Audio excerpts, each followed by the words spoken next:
Ladies and gentlemen, welcome to QuickTime Event, hosted by Middle of Nowhere Gaming. I am your strong Finch, Shawn Richards, and joining me is the ever so great Jordan Leoffler. Hello. And again, Adam Leonard. What's happening, y'all? Alright, for the uninitiated, QuickTime Event is our time topical podcast. Usually, we will go on for hours on end just talking about a single topic. So, in order to keep that from happening on a recorded podcast, we have shortened ourselves to a strict time limit that we will hopefully always abide to, even though that never happens. Now we're going to do it. And now we are going to do it. Alright? And this is a slightly special QuickTime Events because we are talking about the game of the generation so far. Now, here are the restrictions for Game of the Gen, as I'm sure Adam and Jordan know. Mm-hmm. We are only looking at Wii U, PlayStation 4, Xbox One, and PC games after 2013. Only those will make the countdown. If games are a remaster or a remake, then they are not qualified for this list. They have to come out before or at the same time as they were released on other consoles. Also, we are not looking at handheld exclusives, so any iOS, Android, 3DS, or Vita games, sorry, what Vita games, that come out. Basically, you're excluding Persona 4 Golden. Yeah, that's pretty much it. Mm-hmm. So, any of those games will not make the countdown. However, everything else that I just listed is fair game. So, we have 5 minutes for everyone's Game of the Year, plus we'll throw out a little bit of a quick fire, and that will give us a total of 20 minutes on the clock. Adam, are you ready? I am. Jordan, are you ready? Ready, steady. All right, we will start with Adam. In 3, 2, 1. Game of the generation, without question, is Middle-earth: Shadow of Mordor. It was a real big burst of fresh air when it was released in September of 2014. It came during a period of time where we as gamers were kind of exhausted by many games coming out promising like these huge, overhyped AAA titles that failed to meet our expectations. Particularly games like Thief and Watch Dogs are, very like stark examples of the problem that was going on at that time. And a lot of games that were, announcing really quickly out of the gate and getting delayed. Middle-earth: Shadow of Mordor was a game that kind of quietly crept its way along, very humbly. Monolith Games talked about how they had this little Lord of the Rings game they were making, and they promised some really cool innovation, which the game itself lived up on. So it was really nice to see a game that was underhyped come to exceed expectations. Big thing for me, like when I look at the next generation and what I'm going to try to pick as right now my best game of this generation, is innovation, because I want to see, with a new generation, I want to see where games are headed. What can you show me that's new? Middle-earth: Shadow of Mordor definitely brought that in its Nemesis system.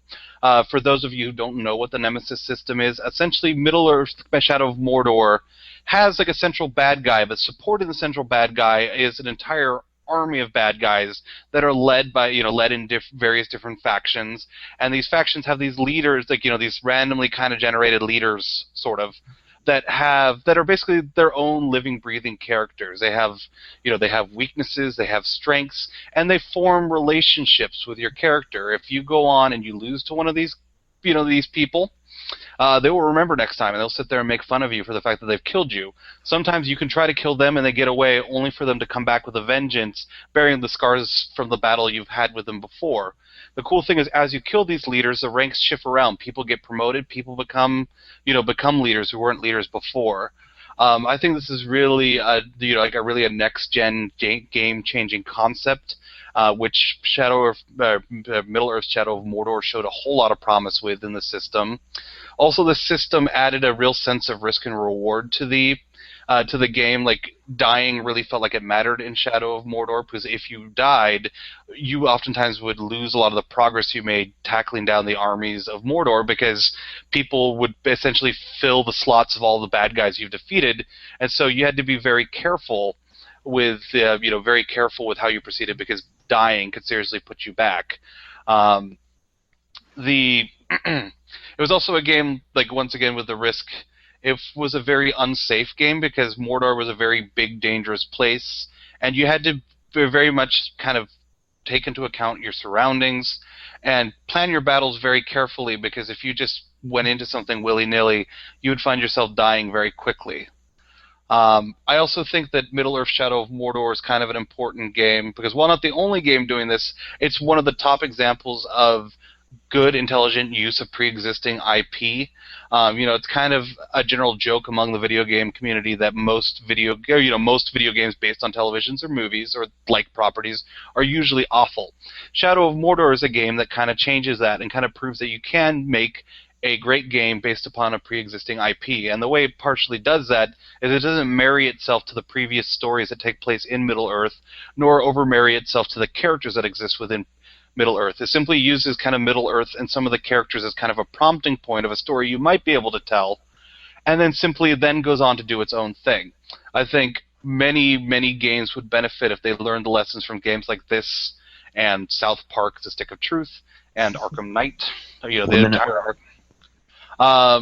And Jordan brought up a really good point, because I will, in all roundness, I will address, I think, kind of the weaknesses of Middle-earth Shadow of Mordor are these: its story is fine, but it's nothing to write home about. But it's a competent story. The boss fights are probably the biggest sore point, because the boss fights are a little underwhelming. A little, they attempt not to build to the epic climax you might hope, and they're not nearly as fascinating as the Nemesis system. And finally, I ultimately think that Middle-earth Shadow of Mordor is a game that will be surpassed by a sequel or another game that's going to eventually take what Middle-earth has set forth in its Nemesis system and will take it the next step forward in creating something truly spectacular, which gives us something to look forward to in the generation to come. Middle-earth Shadow of Mordor. Damn. Well, not a lot of time for discussion, I guess. But now it's on to my game, and I'm going to pick a little bit of an indie title right now. I'm going to pick Transistor for Game of the Generation. And I'm picking Transistor because not only is it one of the most beautiful games I have ever played in my entire life, but it mixes both action and strategy RPGs to a point where I really fell in love with it. Anyone who's played Fallout 3 or looks forward to Fallout 4 knows what I'm talking about when I say a mixture between action RPGs and strategy RPGs. Because you can stop time, lay out your plan of how you want to attack, and then go for it. Another reason I think Transistor is a good game for the gen is its storytelling. It's got a nice, deep story, and it tells it not just in cutscenes, which there are, but also it tells it in certain terminals that you can interact with. It tells its story in its actual gameplay mechanics. Whenever you defeat enemies or you get a new ability, you can whenever you unlock that ability, you can read about the person that ability comes from. For example, Red, the protagonist, she has her own little story behind her, and you read that through one of the attacks that she can pull off. I feel like that is one of the greatest things I love about it. It mixes storytelling and gameplay in a way that I have not seen. And not only is it beautiful, not only is it innovative, but it's also a game that I would love to see more of. Bastion may have set Supergiant Games on the map, but Transistor surpassed it in every way it can. I've left about 3 minutes so you guys can discuss. Yeah, from what I played of Transistor, I agree with a lot of what you said. I thought it was very beautiful, and actually I think it's an awesome comparison for you to make to Fallout 4. Even though the games are very different, the fact that you can pause time and be very strategic is really cool. It's one of the my favorite parts of Fallout 3, what I kind of wish was in Skyrim. Like, it doesn't make any sense, but I want VATS in Skyrim. But if I could like have something like that in any game, like Transistor, it adds a certain element to the action, and then you get to see it play out, and it's very satisfying. And if you do want any weaknesses, there are weaknesses. It being an indie game, it is really short, and it does have a few challenge rooms, and the ending result is not as good. I mean, it's not the perfect story. It's intriguing, it'll take you to the end, but the end result is fairly anticlimactic. You know, I like the gameplay and I love the style. I guess I would say if I had any bone to pick with Transistors, I suppose I did find it a little obtuse, both in story and in game itself. I mean, it could have benefited from maybe just a little more explanation. Mm-hmm. Yeah, I agree with that. Yeah. Maybe in a sequel. You never know. That'd be awesome. I am all up for that. And, you know, I don't know that the length of the game is necessarily a con against it, especially since it's not a $60 game. You know, I understand that, but I mean, it being an RPG or an RPG light, as you could call it. I mean, it makes me feel like, okay, I need to take on more enemies. But here, it just feels, even though it is linear, I would love to see it in an open world setting. And even though it is short, and you may feel like it's obtuse, it's just, to me, it felt like it was short. Could have used a little bit more time to explain a few things instead of just giving us a bit of broader concepts. Yeah, I think that the fact that you want to have more of the game isn't necessarily a bad thing. You know, like saying that you'd want a sequel or that you'd want like an expansion or whatever, like just playing more of the game is actually, I think, a good sign. And I would point out that I think you can have a short RPG without that being like a major shortcoming. I would say that South Park: Stick of Truth was a fairly short RPG game, but by the end, could I have played more of it? Yes, but did I feel like I got my value out of the game for what it gave to me and the time that it gave it? Yes. All right. Cool. We're going to skip over this and we'll go to Jordan. Jordan, what is your game of the gen? All right, my game of the generation, and to break away from the multi-party, third-party indie crowd here, I went with a first-party game. Bloodborne, I think, is the game of the generation so far.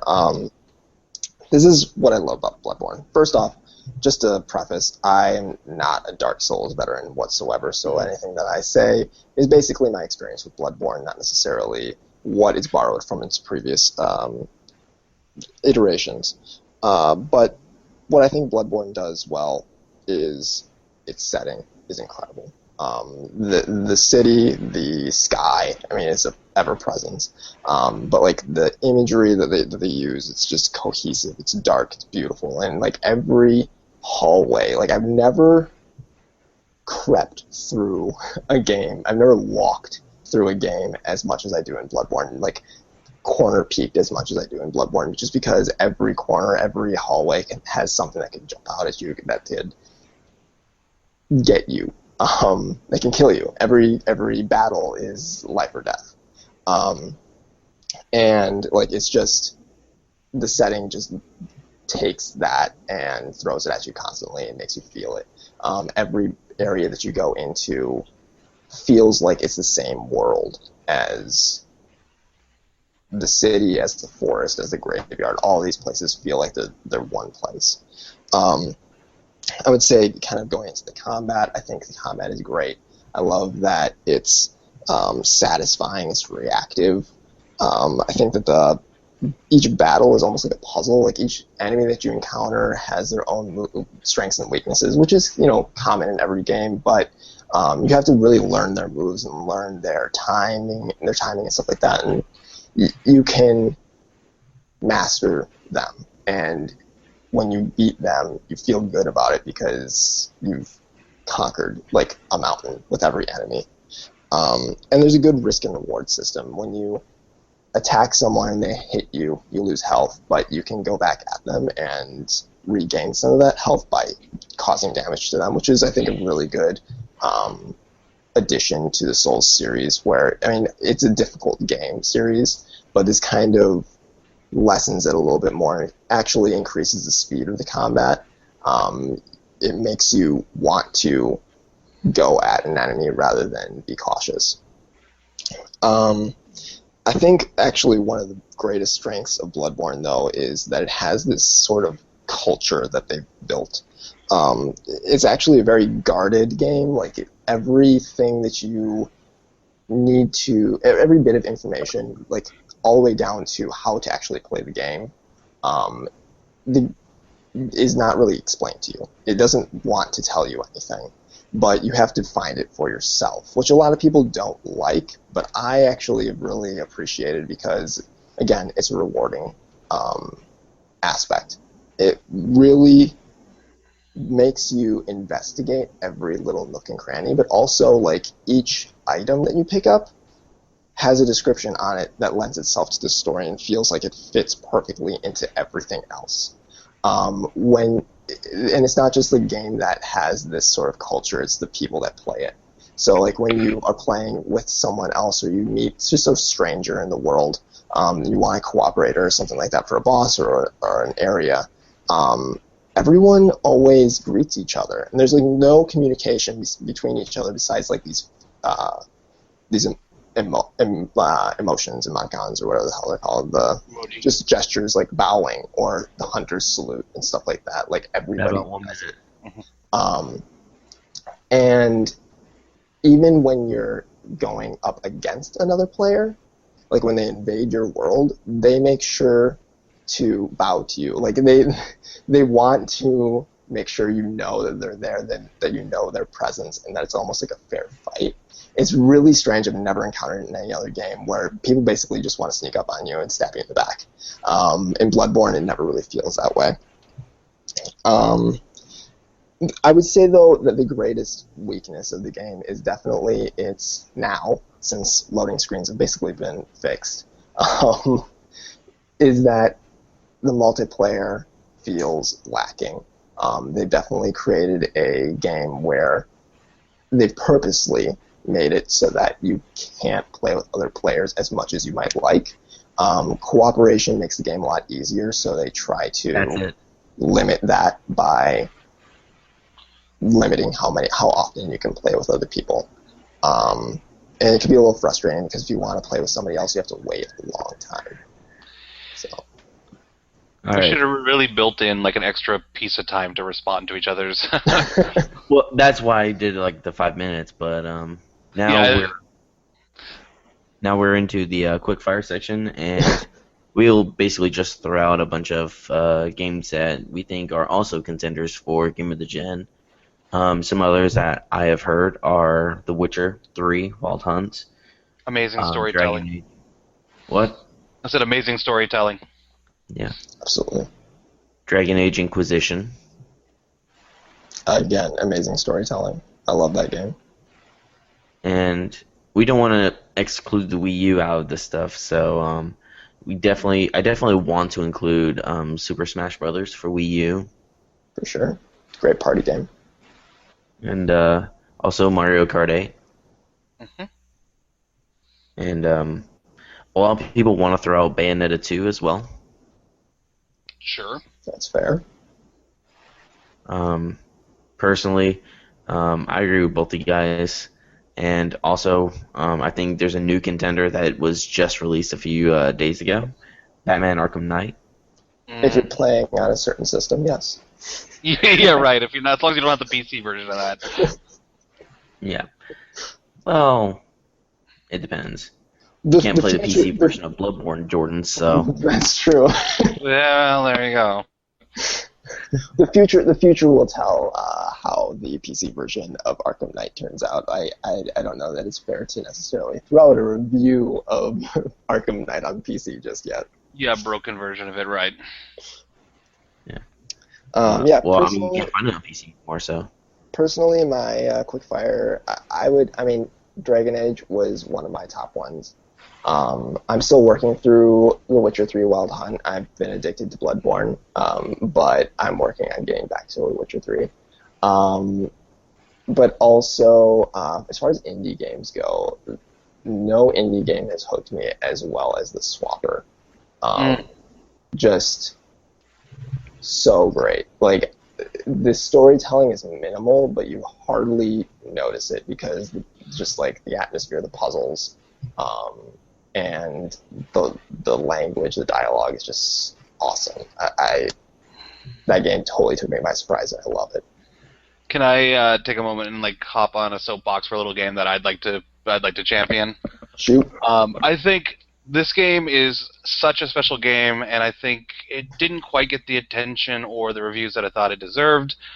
I think that the game Valiant Hearts: The Great War was an incredibly like amazing and like emotionally moving game, and it's a game that actually finds a way to actually. It's like first of all, it's a war game where you're not just like pointing down the barrel at like soldiers and just like firing away.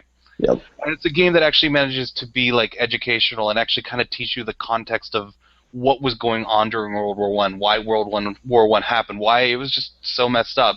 And it was like something I've just never really seen before in a game. And the fact that it came from like Ubisoft, like a big AAA studio, lets some people go off and make their little quirky passion project, which is kind of like a puzzler game that takes place during World War One. I think that's kind of outstanding. That was kind of astounding, and I think that's a really underrated and kind of fantastic game that came out this generation. Yeah, I agree, man. That's absolutely true. The game is just beautiful. Yeah, the ending of that gets me every time. It reminds me, Child of Light was also another one that was big from Ubisoft. Yep, yeah, that was pretty cool too. And one more that I kind of want to throw out. You just remind me of something. Counter Spy, I found to be really fun. Okay. And I have not picked that one up yet. Actually, I've been really interested in it, and I think it was a PlayStation Plus at some point. I need to play it. Yeah, the reason I'm throwing that one out there is not just because of the whole gameplay aspect, which I really loved, and because I'm a really big fan of the procedural generated roguelike games, but also I love the Dark Deco, like Batman animated series-esque animation. Yeah, that game was cool. Any more? Very cool. I'm fresh out. I'm very picky about. Yeah, that's what I got. Well, seems like we finished on time this time. Woo! Told you. Correct. So you have heard all of our possible games of the generation.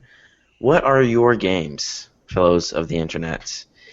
If you want to, you can submit them at contact.mong@gmail.com. Be sure to include some strong arguments, and you may possibly win a copy of this game. 2 weeks after this podcast comes out, we will tally up all the votes, and we will see who will win their game of the generation. Yeah, we might even put it up, some of the submissions up on the website too. So exciting. We could even read some out on the podcast. The possibilities are endless. Yeah, so we're gonna call it Friday, July 24th is the deadline. All right. So July 24th, please get your submissions in by then. And until next time, this is QuickTime Events by Middle of Nowhere Gaming. If you want to read more about us, you can always visit our website, middleofnowheregaming.com. You can find us on Twitter at MongNetwork, or at Mong.com is another one. You will find us on Facebook at Middle of Nowhere Gaming. You will find us on Twitch at Mong Plays. You will also find our YouTube channel, Mong Network and Mong Plays. We have two of them. And you can find us individually even. Adam, your Twitter handle is? Fanboy_Adam. Okay. Jordan? It's at JL_FLEUR. It's JL Fleur. All right. And mine is Little Big Ham on Twitter. So until next time, Mong? Mong?